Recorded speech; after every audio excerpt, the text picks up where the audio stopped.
Good morning students. Here we are back to our classes after the holidays. Welcome to General Science class. Do you remember what organ system we were learning about? Did you read the page I said, the 14th page? Yes, we were learning about nervous system, isn't it? Nervous system. What are the organs that make up the nervous system? The brain, spinal cord and the nerves, isn't it? Okay. Which is the largest and most important part of the brain? Do you remember? It is the cerebrum. Cerebrum is the most important and largest part of the brain. It controls thoughts, learning, memory and the senses. Then we also learned about the brainstem. What is brainstem? Brainstem is the part of the brain that joins the spinal cord. Okay, brainstem is the part of the brain that joins the spinal cord. It controls the involuntary actions like breathing and heartbeat.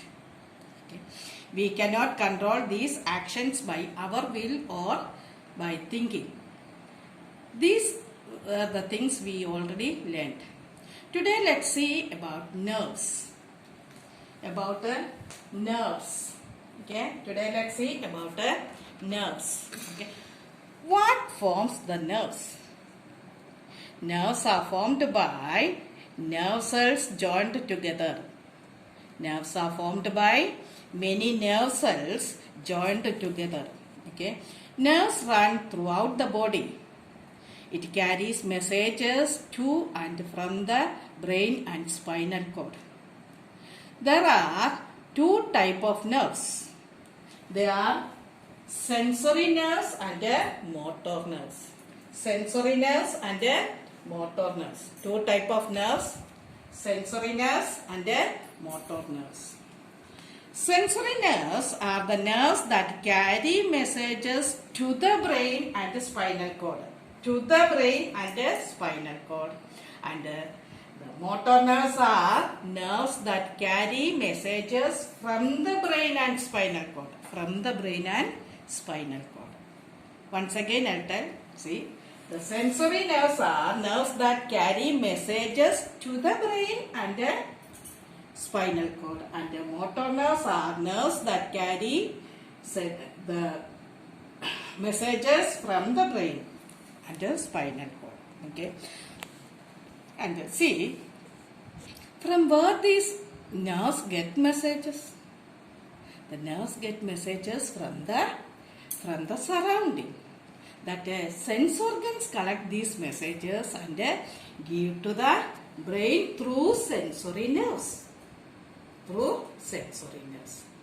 Okay. And accordingly, the brain take decision and send the messages through motor nerves to the body. That is the way it works. That is the function of sensory nerves and motor nerves. For example, see, someone places a plate of different type of sweets before you. Your eyes see it and give message to the brain through sensory nerves. And the brain remember which sweet you like the best. Accordingly, the brain send message to the muscles through motor nerves so that the muscles of the fingers contract and fold the fingers and help you to pick up the right kind of sweets, and the muscles of the arms contract and help your hand fold like this and put it in your mouth. This is the way it works. Did you understand? Did you understand? Another example. If when you walk on the road, if a vehicle comes towards you, your eyes see it and they give message to the brain through sensory nerves. And the brain take the decision and give message to the to the muscles of the leg through motor nerves so that you will move aside the road and give way for the vehicles. That is the way it works. Did you understand?